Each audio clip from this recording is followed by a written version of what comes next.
Many years ago, there lived an emperor who loved beautiful clothes, so much so that he spent all his money being finely dressed. His only interest was in new clothes, and he had a different outfit for every hour of the day. One day, two schemers came to the emperor's city. They told everyone that they were weavers, that they knew how to make the finest cloth available. Not only were the colors and patterns extremely beautiful, but this material also had the amazing property that it was invisible to anyone who was foolish or deceptive. It would be wonderful to have clothes made of that cloth, thought the emperor. Then I would know those who were unfit for their positions, and I'd also be able to tell the clever people from the foolish people. So he immediately gave the two weavers a great sum of money to weave some cloth for him. They set up their looms, and they pretended to go to work, although there was nothing at all in the looms. They asked for the finest silk, the purest gold, all of which they hid away for themselves and continued to work on those empty looms right into the night. Two members of the emperor's cabinet went to see the weavers, and each saw nothing in the looms. Fearing that they would lose their jobs, they decided to pretend to see fabric in the looms and return to the emperor with a report of exceptionally fine cloth being woven for him. "It is magnificent cloth, Your Highness," they reported to the emperor. "Emperor, you must wear the new clothing made of this beautiful cloth for our grand procession through the city so that the people may share in your delight." The swindlers stayed up late into the night before the procession was to take place, burning many candles. Everyone could see they were in a great rush to finish the emperor's new clothes. They pretended to take the material from the looms, they cut in the air with large scissors, they sewed with needles that had no thread, and finally they announced, "Behold, the clothes are finished." The emperor came to them with the most distinguished entourage. The two weavers raised their arms as if they were holding clothing and said, "Look at these trousers. Look at this jacket. They're as light as spider webs. You might think that you have nothing on, but that's the good thing about them." The emperor made gestures to put on the clothing, and the attendants pretended to carry the train, holding it in the air, and yet they could see nothing. The emperor walked underneath a beautiful canopy in the procession, all through the people in the streets, and they leaned out their windows and said, "Goodness, the emperor's clothes are impeccable. What a perfect fit." No one had wanted it to be known that they could see nothing, or that they were foolish or deceptive. But finally, it was a little girl who broke the spell. With no reason to deceive, or any reason to tell anything but the truth, she said, "But the emperor doesn't have any clothes on." "Goodness, let us hear the voice of an innocent child," said the father, and they began whispering to one another what the child had said. And finally, everyone was speaking out, "The emperor has no clothes." The emperor shuddered, for he knew they were right, but he thought, the procession must go on, and he carried himself even more proudly as the attendants continued to walk behind him, holding his train. In this classic story, it's a child who cuts right to the heart of the matter, helping everyone about her to see the truth. This little girl sees the reality of the situation as it is, speaking with an authentic heart. When all of the adults in the city are resolved to carry on with acts of self-deception, denying what their eyes see. It's this kind of moment of authenticity that lies at the heart of Teshuvah, a spiritual practice that asks us to return again to what we hold to be true as an annual act of renewal. Now, many of us will start the new year vowing to lose a few pounds or exercise more. My husband and I have already made a pact to do what we did last year and go for a week without any added flour or any sugar in our diet, focused on eating our vegetables. Caring for our bodies is important. And New Year's resolutions oftentimes don't go beyond just caring for our physical well-being. Yes, we should exercise and eat right. And we should attend to how we care for each other and the world by looking at our whole selves, body and soul. Raised as a Unitarian Universalist, our UU tradition is my spiritual home. I'm married to a Jew and also have been a member of a synagogue for over 20 years. And one of the lovely things about engaging in the life of a synagogue is that I get to see and appreciate a variety of spiritual practices that come from this other faith tradition.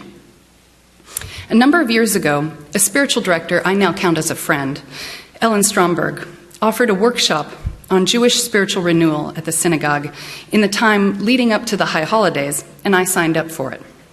The workshop was called Teshuvah as Spiritual Practice.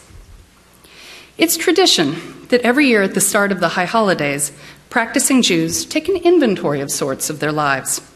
Between the Jewish New Year, Rosh Hashanah, and Yom Kippur, the Day of Atonement, traditional teachings say that there is an opportunity to make oneself right with one's community, and by so doing, makes oneself right with God.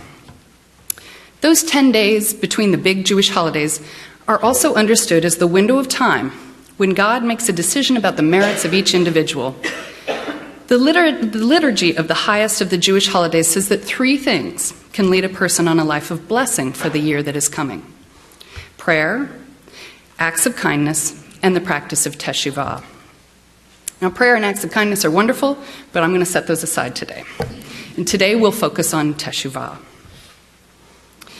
The Hebrew word Teshuvah is translated into English as turning or returning or responding, and it's linked to the ideas of renewal and transformation. At its core is the idea that truth and integrity and the embrace of reality are things we must rededicate ourselves to, that right living doesn't happen without practice that notes when we've gone off course. The practice of Teshuvah gives a person an annual chance to reboot, to return to positive intentions. Teshuvah is returning to the home of our soul, living with the kind of authenticity that we all possess inside, like that little girl in the story of the Emperor's New Clothes. There are a number of texts and rabbinical commentaries that go into great detail about Teshuvah, but at its simplest form, it takes 3 parts. The first part is coming to an awareness. I first stop and consider what's not feeling right in my life. This step is the most important one because without it, the process would never get underway. It begins by taking time to pause, to reflect, to note the places where my values and my life are not in sync. I become aware of a transgression, literally a place where I've stepped across, leaving that place of wholeness. And then the next step, the second step, is to feel feelings of remorse, aware that there is sadness and disappointment that comes with missing the mark, of transgressing. The discomfort of those negative emotions can lead me to make a decision to turn away from that negative behavior. And by feeling those uncomfortable feelings, I'm compelled to take steps to avoid that transgression again in the future. And then the last step happens when the process becomes visible. This is the stage where I take action. I apologize to the person or people that I've hurt, and I do what I can to make that situation right. I engage in the work of making a change in the behavior I do and will not repeat that faulty behavior. When done thoroughly, this step of making the process visible, of taking action, can even lead me to see how my transgression can turn into a place of learning and lead to even greater connection with my community. For Jews, Rosh Hashanah is the marker of that time when Teshuvah is embarked upon. For many of us, the making of a New Year's resolution serves as an annual moment to pause and reflect about what we'd like to change within ourselves. This year, I invite you to consider how you will return to the home of your soul, using the practice of Teshuvah to put the soul in resolution. I'll tell you about one person's journey to wholeness that I really admire. It was 1987. It was my last year at UC Berkeley studying religious studies. A news story broke that I could not get enough of. It absolutely had me transfixed, grabbed me by the lapels, and would not let me go. Turn on any of the news channels, and there they were, televangelist Jim Bakker and his wife, Tammy Faye Bakker. Their fame was built on the TV show The PTL Club, PTL being short for Praise the Lord. It was the largest TV ministry ever created. The message that they preached on the program was a version of what we often call the prosperity gospel. Do good and you'll do well, and then you need to give something back. What Jim Bakker hoped was that you'd give back in the form of a check to his ministry. PTL got so large that they had to raise $500,000 a day, just to keep the lights on. As the story played out, Baker's family was vilified, Tammy Faye the butt of endless jokes, and Baker's children, James, who was age 11, and Tammy Sue, age 16, looked like deer caught in the headlights every time the press cast a beam on them. I wondered, how did those children feel? What would their lives be like? Well, I got that answer a few years ago when I met James Baker, who now goes by Jay, when he was the main speaker at the Earl Lectures at Pacific School of Religion. Jay Baker grew up in a culture that told him, turn or burn, as in, turn away from sin or you will burn in hell. This past week, Phil Robertson of the Duck Dynasty fame made headlines with damning language from a very similar evangelical context. Sin was very broadly defined, and Jay grew up feeling he could never be good enough. Sure, he was a lost cause. He felt like he was an object of pity in church circles and an object of derision in the secular world. He couch surfed and drifted for a while. He had nowhere to call home, no people that were community for him. After years of feeling dejected and alone and unemployable, Jay got a job working in a homeless shelter. He had profound conversations with people who were living on the streets, people who were walking to find a path to mental health and to wholeness. A new awareness began to grow in him. Jay wasn't the only one who longed for a spiritual life, but didn't look like the folks from his parents' PTL club. He started to notice the people who were not part of the evangelical circle he had grown up in, the people who were rejected by traditional approaches to Christianity. He had a couple friends, founded the Revolution Church, vowing to minister to all people with a message of unconditional love and to create a community founded on inclusion, love, and grace. These are noble goals. And then a chance encounter leads Jay to being invited to attend one of RuPaul's gender illusionist drag shows.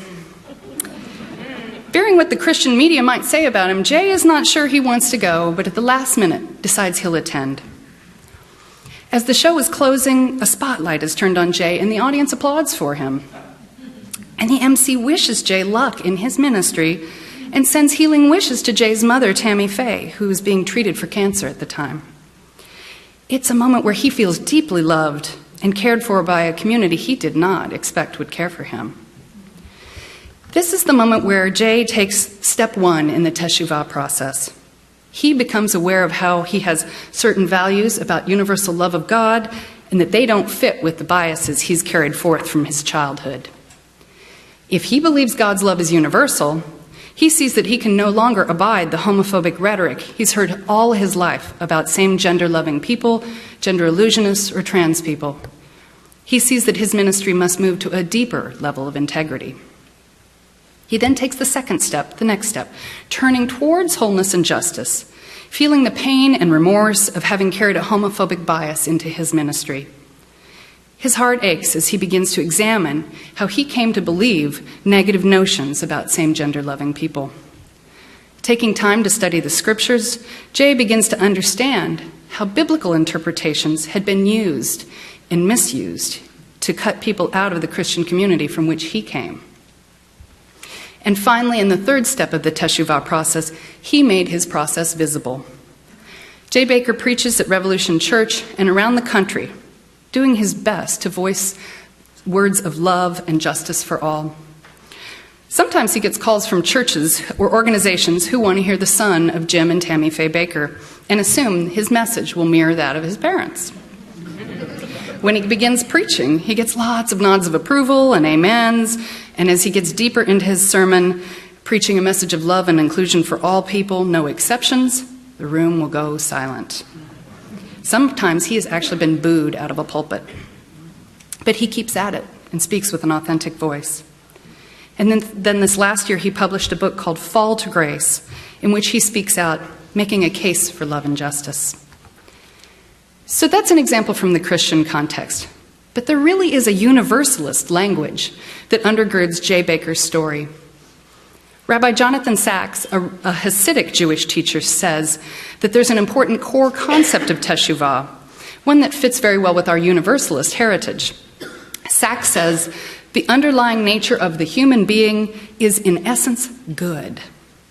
Our shortcomings, our failures might deflect us temporarily, but ultimately we are returning to our true essence, our true self. This affirmation of inherent goodness resides at the heart of our Universalist heritage. We have a long history of saying yes to basic goodness and rejecting theologies of despair.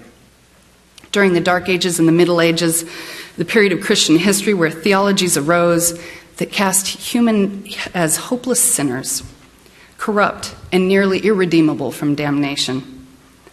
These theologies asked believers to cast their gaze on an afterlife, hoping that they had one of the few golden tickets to heaven.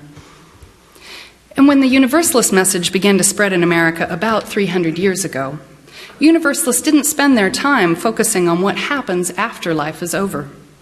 Instead, they directed their attention to making a life in the present reflect a divine love for all.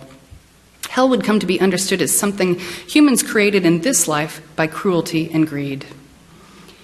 If hell is something we create for ourselves by turning away from our inherent goodness, then this practice of Teshuvah can show us a path out of misery and into a sacred sense of wholeness.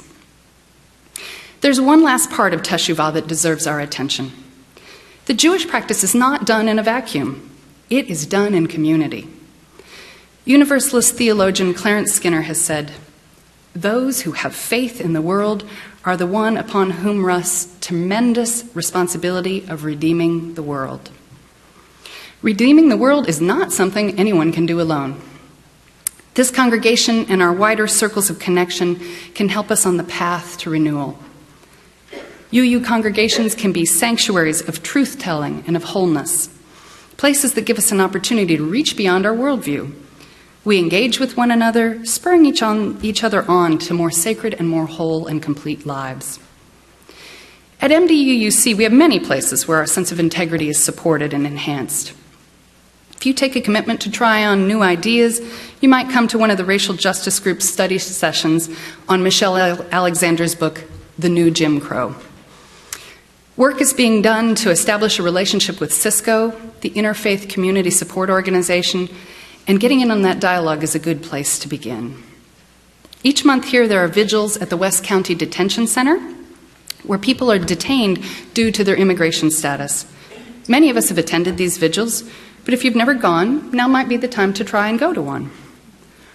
At the end of January, the leadership of the Pacific Central District will be offering a program just here in Borton Hall called Who Are Our Neighbors? It's a program about deepening our capacity for multicultural ministries and stronger intercultural relationships. All of these are ways to talk across boundaries, opening our hearts and minds to the experiences of others. For each of us, the process of authentic renewal is going to be different. It takes setting aside time to look within and between where we are now and a sense of belonging and of being whole. As we begin this new year, I invite you to take what places in your life feel unexplored. Look for ways to find your whole self more fully engaged in the world. Search out that emperor who's not wearing any clothes. Name what it is you see and be bold in that sense of authenticity.